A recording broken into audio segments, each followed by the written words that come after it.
洲金字塔、狮身人面像、尼罗河、法老、木乃伊、光头加超黑眼线，4大文明古国之一，7项 UNESCO 认证的世界遗产，似乎还与外星人有着千丝万缕的联系。对的，这就是无人不知、无人不晓的埃及。我想很多宝贝们都跃跃欲试，想去埃及一探究竟吧。但是为什么每个去过埃及的人回来之后都有一种又爱又恨的感觉？不去后悔，去了更后悔。那么不如先来看看小爱的埃及之旅，再做决定吧。阿拉伯埃及共和国，简称埃及，大部分领土位于非洲的东北部，也包括亚洲西南部的西乃半岛。它的位置非常优越，西面与利比亚为邻，南面与苏丹交界，东临红海，并与巴勒斯坦、以色列接壤，北临地中海。我们可以看到，它在陆地上连接着亚非2大洲，在海路上通过苏伊士运河和红海，连接了地中海和印度洋，绝对是自古以来的兵家必争之地哦。小爱此次选择的线路是开罗、亚历山卓、开罗、阿斯旺、阿布辛贝、卢克索、赫加达、开罗。我们这集会主要关注著名的景点，如果大家有需要的话，可以在评论区留言，我会再做一集视频，把详细的行程准备和旅行攻略也继续分享出来哦。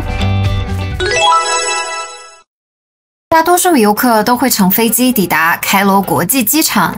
开罗阿拉伯语的意思是胜利之都，土黄色的城市非常非常大，机场离市中心大概14到16千米，开车到金字塔附近的酒店需要1小时左右，非常建议宝贝们使用 Uber， 单程费用大概在10到15美元左右。在埃及最好不要随便在大街上搭 taxi， 因为司机会乱摇价，100%会宰客哦。在开罗可以停留个3、4天，休整一下，倒一下时差。最重要的事情就是去朝拜吉萨高原上的3座金字塔和狮身人面像，其中古弗金字塔可是世界上唯一仅存的古代世界7大奇迹，所以突然一下子就到了整个行程的高潮。因为它们都坐落在一起，所以即使你打算爬进2座金字塔内部，1整天的时间也就够用了。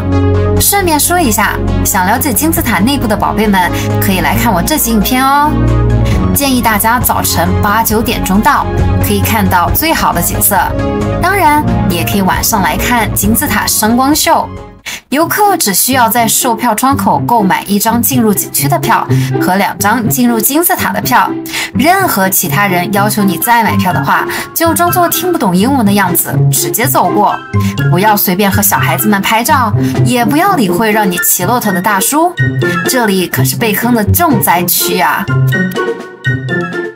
此外呢，埃及博物馆也是必须要去的。据说馆藏文物共30多万件，因为馆内只有50多个陈列厅，暂时只能展出6.3万件物品，希望以后能在大埃及博物馆全面展出。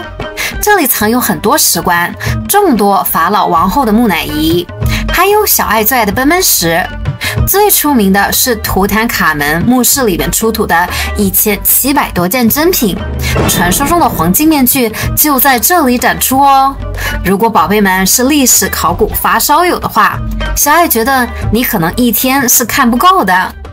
如果有兴趣的话，还可以去 Saqqara 参观埃及第1座金字塔，叫做阶梯金字塔。这里有很多乌鸦在山顶上盘旋，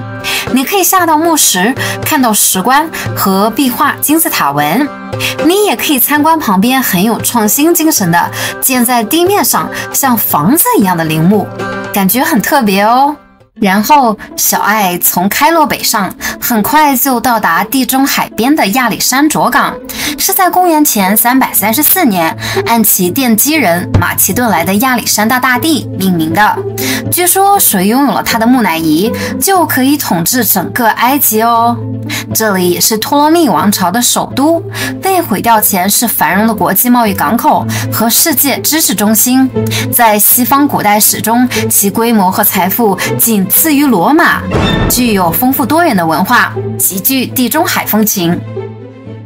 著名的埃及艳后 Cleopatra 就是在这里执政，据说她的宫殿后来沉没在该市旁边的海底。她也是古埃及最后一个法老，死于公元前30年的8月。她的死标志着3000多年古埃及的终结，是非常重要的节点。至于她的浪漫故事，我们以后会专门做影片详细的讲解啊。城市内主要的景点有罗马圆形剧场、孔索加法地下墓穴、20多米高的庞贝柱和修建在古代世界7大奇迹之一亚历山大灯塔遗址上的魁贝堡。当然，还有著名的亚历山大图书馆，它曾是世界上最大的图书馆，是当时世界知识的中心，但不幸在凯撒大帝入侵时被烧毁。现在我们看到的是后来补建的新亚历山大图书馆。接下来原路返回开罗，我们需要花点时间到埃及南部尼罗河边的阿斯旺、亚斯文。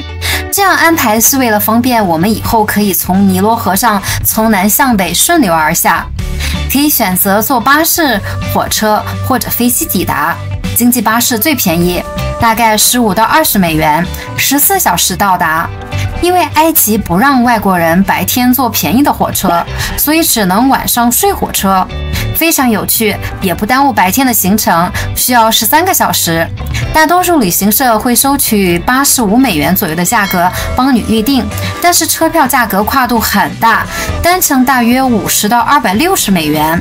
坐火车的好处是可以体验沿途的美景和怀旧的感觉，还有简单的餐饮提供。但是坏处是，如果晚上有人打鼾，或者你睡不习惯的话，第二天会很累，很没有精神哦。所以我们最终选择坐飞机，1小时25分钟就可以抵达。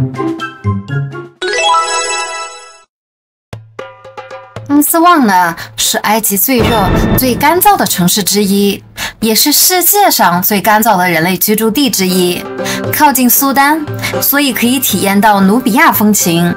城市里也很有度假的感觉，随时可以看见埃及的母亲河尼罗河，这可是世界上最长的河流哦，从非洲大陆中心一直流到地中海。我们可以在尼罗河搭摩托艇去看神秘而浪漫的菲莱神庙。菲莱在古埃及语中的意思是尽头，它曾出现在《神鬼传奇2》中，被认为是冥神欧西里斯的墓地之一，因而受到高度的推崇，同时也供奉着埃及最完美的女神欧西里斯的太太伊西斯。但是从1906年英国人在尼罗河上修建阿斯旺堤坝以后，就被浸泡在水中，直到1960年才被联合国教科文组织整体搬运到附近的一个小岛上，后来在1979年被评定为世界文化遗产，一岛一庙的非常浪漫。岛上有很多努比亚人在卖首饰，他们皮肤颜色比较深。这个努比亚的英文读音很有趣哦，就是牛加一个 r 的音，努比亚。古代努比亚人也确实牛，他们拥有金，并且以巨大的财富闻名于世，但也因为这样，经常被古埃及人占领。据说在文化上是比埃及人还埃及的，就是古埃及人消失了以后，他们还完整的保留了传统，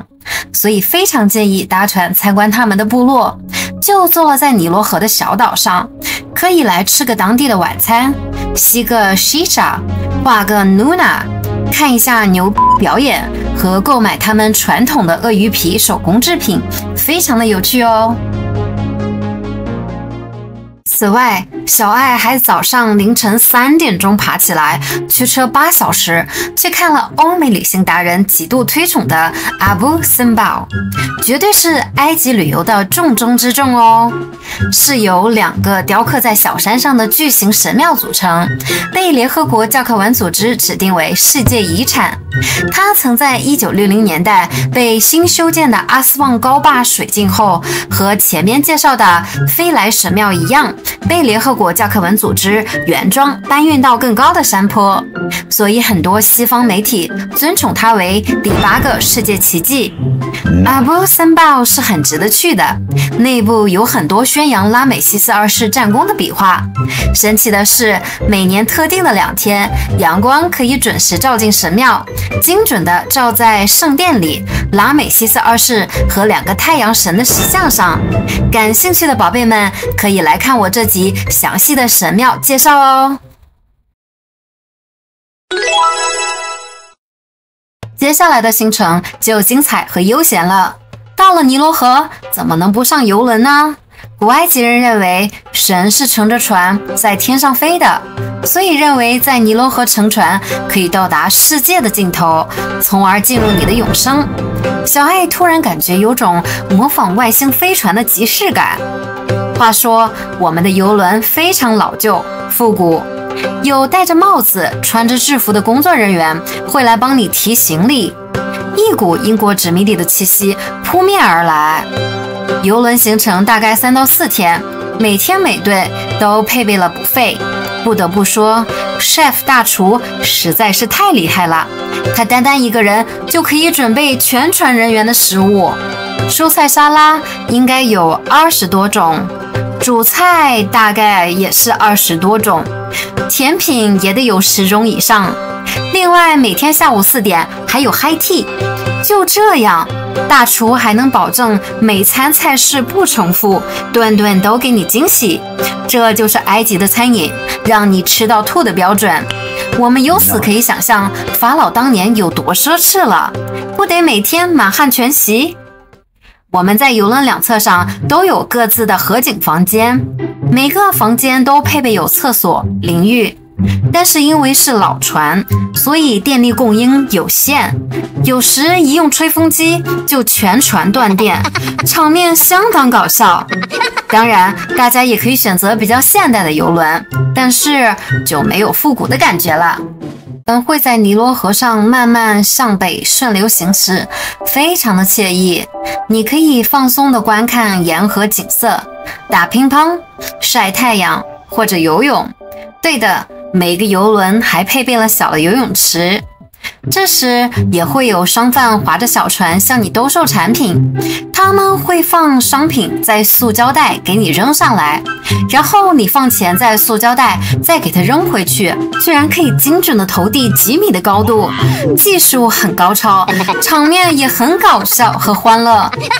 到了有神庙的地方，游轮就会靠岸。但是怎么小爱感觉每个岸边都长得差不多呢？我们下去看了有着特殊对称结构，可以同时供奉着鳄鱼神和赫鲁斯的双神殿康翁波。进门后，左右2边神殿自成体系，互不相干。旁边有鳄鱼木乃伊的博物馆，大小只的鳄鱼都有哦。下一站还有供奉着赫鲁斯神的爱德福神庙，它是埃及保存最完整的神庙之一。埃及人每年都会在这里庆祝赫鲁斯战胜了赛特，举行成功为父报仇的宗教祭祀活动。当然，如果你比较有冒险精神，也可以选择尼罗河上的法鲁卡，就是传统的木质帆船，来一个3天2夜的行程。白天可以吹着河风喝啤酒，跳河游泳，看日落。晚上8到10个人一起在星星月亮下睡觉，还会有船跟着法鲁卡提供简单的餐饮、厕所、洗刷，真的很方便周到。我觉得宝贝们有兴趣的话，完全可以尝试，绝对是终身难忘的经历。游轮继续的缓缓行驶，最终会在卢克索停靠。这里就是古代的底比斯，传说中的圣城，这绝对是埃及旅行的又一个高潮。卢克索被誉为是全球最佳的露天博物馆，是历史和考古爱好者的天堂。所以埃及人认为，没到过卢克索就不算到过埃及哦。小艾觉得很值得停留个3-4天。卢克索被尼罗河分割为东西两岸，东岸是现代化城市，而西岸是墓葬，中间以尼罗河为间隔，代表日出日落、生命与死亡，所以游轮会停靠在尼罗河的东岸嘛，是活人的地盘。这边拥有埃及最出色的酒店、温泉和高尔夫球场。重点一定要参观有着3000多年历史的卢克索神庙，里边遗留了很多神殿、巨型石柱、众多石像、浮雕、壁画、方尖碑和2.5千米的狮身人面大道。这座神庙的主要功能有2个，一是庆祝奥皮特节，二是法老每年新年会在这里和他的神灵气结合，作为他神话仪式的一部分。聪明的宝贝们可能会发现，门口6个雕像是对称的，但是方尖碑似乎少了一个。消失的它被送出了国，现在就在巴黎协和广场上立着。狮身人面大道尽头连接着的是卡纳克神庙，它可是底比斯最古老的庙宇，也是埃及很多朝代的宗教中心。主要的目的是崇拜阿蒙神，保佑太阳每天升起，尼罗河每年泛滥，埃及永远至高无上，繁荣昌盛。卡纳克有着浩大的规模，占地面积超过半个曼哈顿城区，是我在埃及看到最大的神庙，所以是必须要来朝拜的。寺庙结构也比较复杂，是一代一代的法老不断加上去的。内部有134根石柱森林，分16行排列，中间2排特别粗大，每根高达21米，直径5.4米。因为这里的神庙和石柱都比较高大，所以后人认为这不是照着人类的尺寸，而是神的尺寸修建的。卡纳克神庙的尽头有一个圣甲虫许愿柱，据说围着它转3圈，可以得到你想要的一切，美好的婚姻和成功的事业都是小菜一碟哦。但是基本上看到这里，有部分随行的朋友反映，虽然好神秘好好看，但是再多看一个神庙他就要吐了。看完东岸的神庙，我们要横渡尼罗河到西岸，可以坐船，也可以选择乘坐热气球，俯视尼罗河东西岸的景观飘过来。热气球的费用是120美元，大概30到45分钟，它就会降落在著名的门农巨像这里，是伫立在尼罗河西岸和帝王谷之间原野上的2座18米高的岩石巨像。它们是代表着古埃及最伟大的黄金时代新王朝时期的阿蒙霍特普3世法老神殿前的雕像。阿蒙霍特普3世也被认为是古埃及最优秀的法老。石像都已在罗马统治时期的地震中严重受损，出现了裂缝。每当有风吹过，石像就像唱歌一样发出声音。当时的人们认为这是门农用哭声在呼唤他的母亲，不过修补之后就再也没有发出声音了。而神殿本身早已消失，2座巨像上面还留有107个罗马时代的希腊文和拉丁文铭文，这些铭文可以追溯到公元20至250年之间。西岸还有一座气势磅礴的神殿，是古埃及第一位可考的女性法老哈什苏特时期修建的，她就是传说中的古埃及武媚娘，据说一生都喜欢以男人装饰人。她神殿南边不远处就是此次埃及之行的重中之重——帝王谷，就是古埃及新王国时期18到20王朝法老和贵族的主要陵墓区。这里是 UNESCO 认证的世界遗产，也是考古和埃及学探索的重点哦。现在已经发现了65个墓穴，著名的图坦卡门之墓和他的木乃伊就保存在这里。此外，帝王谷周边还有王后谷和工匠谷，也是不容错过。我建议考古发烧友和 Tomb Raider 一定要抓住机会多下几个墓穴。如果想进一步了解，可以来看我这一集关于帝王谷的详细影片。想了解木乃伊制作和亡灵书的宝贝们，也可以来看我这2集的影片。这一路神庙古墓的旅程赶到这里，基本上大家就审美疲劳，就是再好的饭吃多了也会腻。在埃及旅行还需要消耗很多体力，光是上上下下的墓地就让人不断的深呼吸，所以最好安排赫加达作为下一站。这是一个专业的度假村之城，也是世界顶级的潜水浮潜圣地，可以去2站沉船探险，也可以乘潜水艇欣赏红海海底的珊瑚景色，或者就什么也不干，就懒懒的晒太阳，又或是游泳、冲浪、钓鱼来放松心情。毕竟这次上坟之旅太多信息，头脑有点信息爆炸。关于赫加达的具体介绍，也可以来看我这部影片。最后一站返回开罗，建议大家完全可以再停留个1-2天，去逛逛最出名的哈利利市场。基本上这里可以买到你想要的一切纪念品，不只是个游客中心，连本地人也很喜欢来哦。价格也不是高得太离谱，这里的商家都期待你讲价，所以千万不要不好意思。你还可以注意一下巨大的旅行巴士是怎么在狭小的市场拐弯经过的，本地的司机师傅有着超高的驾驶技巧。此外，这里还是开罗的伊斯兰中心，很具阿拉伯风情，有各个历史时期的清真寺可以顺便参观。